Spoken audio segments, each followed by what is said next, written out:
টাইমে big breaking মুহূৰ্তত অসমৰ পৰা নিৰ্দিষ্ট এগৰাকী ছাত্ৰীক মহাৰাষ্ট্ৰত উদ্ধাৰ কৰিছে অসম আৰক্ষীয়ে আৰু মহাদেৱ নামৰ এগৰাকী ব্যক্তিক গ্ৰেপ্তাৰ কৰিছে। কিছুদিনৰ পূৰ্বে নিৰুদ্দেশ হৈ আছিল অসমৰ ছাত্ৰীগৰাকী আৰু ঘটনা সন্দৰ্ভত পৰিয়ালৰ পৰা এজাহাৰ দাখিল কৰা হৈছিল। এজাহাৰ দাখিল কৰাৰ পাছতে আৰক্ষীয়ে মহাৰাষ্ট্ৰৰ পৰা অভিযান চলাই উদ্ধাৰ কৰিছে ছাত্ৰীগৰাকীক আৰু মহাদেৱ নামৰ লোকজনক ইতিমধ্যে গ্ৰেপ্তাৰ কৰিছে।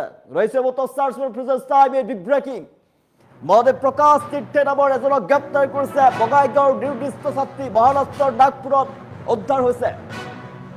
মহাদেৱ প্ৰকাশ তীৰ্থে নামৰ লোকজনক গ্ৰেপ্তাৰ কৰিছে আৰক্ষীৰ ফালৰ পৰা। দীৰ্ঘ কেইবাদিনো ধৰি নোহোৱা হৈ আছিল ছাত্ৰীগৰাকী মহাৰাষ্ট্ৰৰ পৰা আহি মটৰ চাইকেলেৰে ছাত্ৰীগৰাকীক লৈ গৈছিল যুৱকজনে আৰু ছাত্ৰীগৰাকীক বিচাৰি অব্যাহত ৰাখিছিল আৰক্ষী অভিযান চলাই গৈছিল। বিদ্যাপুৰ এলেকাৰ পৰা সন্ধানহীন হৈছিল একাদশ শ্ৰেণীৰ ছাত্ৰীগৰাকী আৰু এজাহাৰৰ ভিত্তিত বঙাইগাঁও আৰক্ষী অভিযান চলাই গ্ৰেপ্তাৰ কৰিছে মহাদেৱ প্ৰকাশ তীৰ্থেক। বৃহৎ অভিযান বৃহৎ সাফল্য বুলি ক'ব লাগিব। মহাৰাষ্ট্ৰৰ পৰা উদ্ধাৰ কৰি লৈ আনিছে বঙাইগাঁৱলৈ ছাত্ৰীগৰাকীক আৰু ছাত্ৰীগৰাকীক উদ্ধাৰ কৰিবলৈ সক্ষম হৈছে আৰক্ষীৰ ফালৰ পৰা আৰু আৰক্ষীৰ সফলতাক এতিয়া ৰাইজৰ ফালৰ পৰা এতিয়া ৰাইজে শলাগ লৈছে। আমি নিশ্চয় দেখিছোঁ এইগৰাকী মহাদেৱ প্ৰকাশ তীৰ্থে আৰু এইগৰাকী মহাৰাষ্ট্ৰৰ পৰা গ্ৰেপ্তাৰ কৰিছে আৰক্ষীৰ ফালৰ পৰা। বঙাইগাঁৱৰ নিৰ্দিষ্ট হৈ আছিল ছাত্ৰীগৰাকী। বঙাইগাঁৱৰ পৰা নোহোৱা হোৱা ছাত্ৰীগৰাকী মহাৰাষ্ট্ৰৰ নাগপুৰত উদ্ধাৰ হৈছে। এগৰাকী লোকে মটৰ চাইকেলেৰে বঙাইগাঁৱৰ পৰা ছাত্ৰীগৰাকীক লৈ গৈছিলে আৰু ঘটনা সন্দৰ্ভত পৰিয়ালৰ ফালৰ পৰা এজাহাৰ দাখিল কৰা হৈছিলে আৰু সমগ্ৰ ঘটনা সন্দৰ্ভত আৰক্ষী অভিযান চলাই মহাদেৱ প্ৰকাশ তীৰ্থেক গ্ৰেপ্তাৰ কৰিবলৈ সক্ষম হৈছে। আৰক্ষীৰ জালত পৰিছে এগৰাকী মহাদেৱ প্ৰকাশ তীৰ্থে। আমি নিশ্চয় কৈ আছো বঙাইগাঁৱৰ নিৰ্দিষ্ট ছাত্ৰীক মহাৰাষ্ট্ৰৰ পৰা উদ্ধাৰ কৰিবলৈ সক্ষম হৈছে। 6 আগষ্ট বিদ্যাপুৰ এলেকাৰ পৰা নোহোৱা হৈছিল একাদশ শ্ৰেণীৰ ছাত্ৰীগৰাকী আৰু এজাহাৰৰ ভিত্তিত বঙাইগাঁও আৰক্ষী অভিযান চলাই গ্ৰেপ্তাৰ কৰিছে মহাদেৱ প্ৰকাশ তীৰ্থেক। মহাৰাষ্ট্ৰৰ পৰা উদ্ধাৰ কৰি লৈ আনিছে বঙাইগাঁৱলৈ ছাত্ৰীগৰাকীক। 6 আগষ্টতেই বিদ্যাপুৰ এলেকাৰ পৰা নোহোৱা হোৱা ছাত্ৰীগৰাকী পৰিয়ালৰ ফালৰ পৰা অভিভাৱকৰ ফালৰ পৰা এজাহাৰ দাখিল কৰা হৈছিলে। বঙাইগাঁও আৰক্ষী অভিযান চলাইছিল। তাৰ পাছতেই বিভিন্ন প্ৰান্তত অভিযান চলাইছিল। অভিযানৰ অন্তত মহাৰাষ্ট্ৰৰ পৰা গ্ৰেপ্তাৰ কৰিবলৈ সক্ষম হৈছে এগৰাকী মহাদেৱ প্ৰকাশ তীৰ্থেক। আমি নিশ্চয় দেখি আছো এগৰাকী লোকৰ বিৰুদ্ধে ব্যৱস্থা গ্ৰহণ কৰিব লাগে পৰিয়ালৰ ফালৰ পৰা দাবী জনোৱা হৈছে।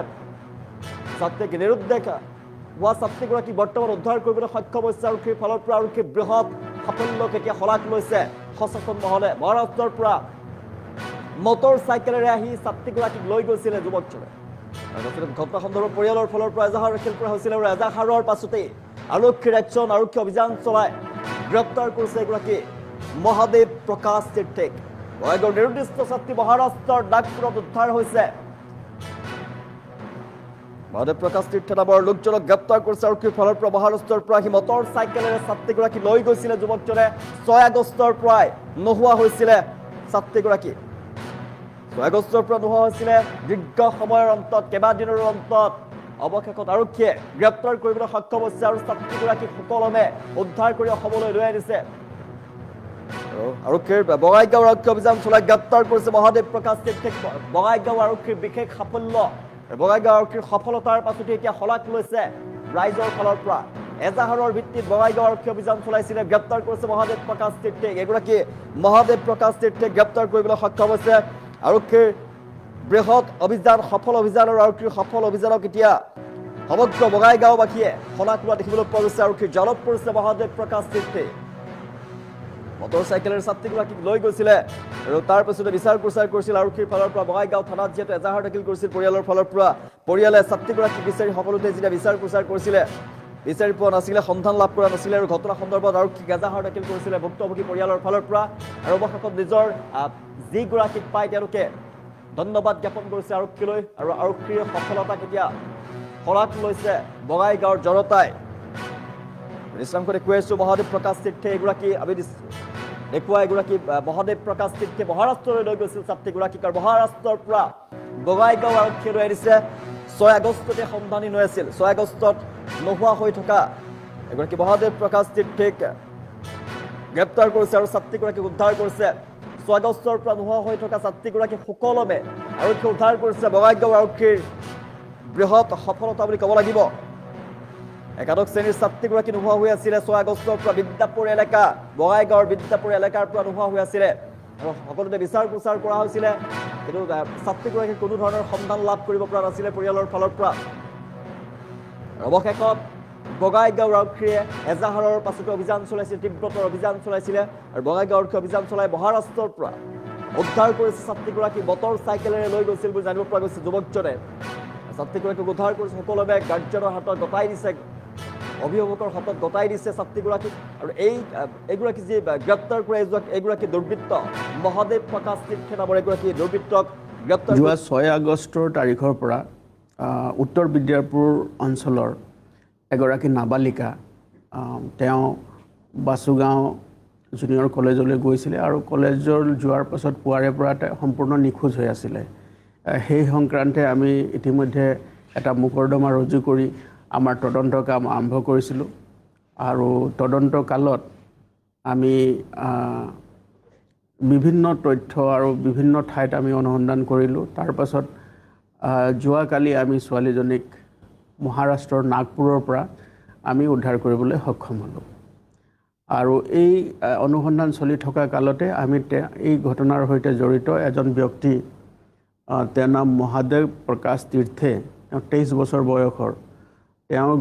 তেওঁৰ ঘৰ হ'ল লাটুৰ বুলি জেগা আছে মহাৰাষ্ট্ৰত, তাত তেওঁ ঘৰ। আৰু তেওঁলোকক আমি উদ্ধাৰ কৰিছোঁ নিউ কামতে পুলিচ ষ্টেচন নাগপুৰ, সেই অঞ্চলৰ পৰা। সেই ল'ৰাজনৰ লগতে সেই আমাৰ নাবালিকাগৰাকী আছিলে, গতিকে আমি তাইক উদ্ধাৰ কৰিবলৈ সক্ষম হ'লোঁ আৰু তাৰ লগতে সেইজন ব্যক্তি যিজনে তেওঁক লৈ গৈছিলে ইয়াৰ পৰা, তেওঁকো ধৰিবলৈ আমি সক্ষম হ'লোঁ। আৰু আজি আমি মাননীয় আদালতত ল'ৰাজনক প্ৰেৰণ কৰিছোঁ আৰু আদালতে সোধপোছৰ কাৰণে আমাক 3 দিনৰ কাৰণে পুলিচ ৰিমাণ্ডত তেওঁক দিছে। আমি এতিয়া তেওঁক সোধপোছ কৰি আছোঁ আৰু বৰ্তমানলৈকে এই ঘটনাটোৰ সৈতে জড়িত আন কোনোবা ব্যক্তি ইয়াৰ লগত জড়িত হৈ আছে নেকি সেই বিষয়েও আমি অনুসন্ধান কৰি আছোঁ। কিন্তু এটা কথাই আমি জনাব পাৰিম যে যিগৰাকী নাবালিকা ইয়াৰ পৰা নিখোজ হৈ আছিলে তাইক আমি উদ্ধাৰ কৰিবলৈ সক্ষম হৈছোঁ। যে প্ৰাৰম্ভিক তদন্তত দেখা গৈছে যে সেই ল'ৰাজন মহাৰাষ্ট্ৰৰ পৰা তেওঁ মটৰ চাইকেলেৰে ইয়ালৈ আহিছে আৰু সেইদিনাখন 6 আগষ্টৰ তাৰিখে এই ছোৱালীজনীক মটৰ চাইকেলেৰে ইয়াৰ পৰা নাগপুৰলৈ লৈ গৈছে।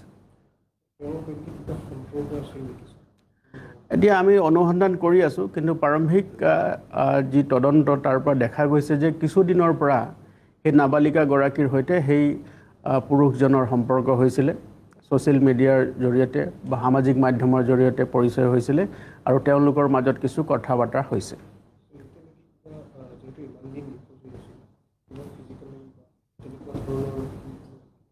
নাই, আমি যি প্ৰাৰম্ভিক তদন্তত আমি দেখা গৈছে যে তেওঁলোকৰ মাজত য'ত তেওঁলোক আছিলে সেই ঘৰৰ যি মালিকানা আছিলে তেওঁলোকৰ লগতো আমাৰ কথা বতৰা হৈছে, তেওঁলোকক সোধপোছ কৰা হৈছে আৰু তাত এটা ঘৰতে তেওঁলোক আছিলে আৰু তাৰ পৰাই আমি ছোৱালীগৰাকীক ধৰিবলৈ সক্ষম হৈছোঁ, ছোৱালীগৰাকীক উদ্ধাৰ কৰিবলৈ সক্ষম হৈছোঁ।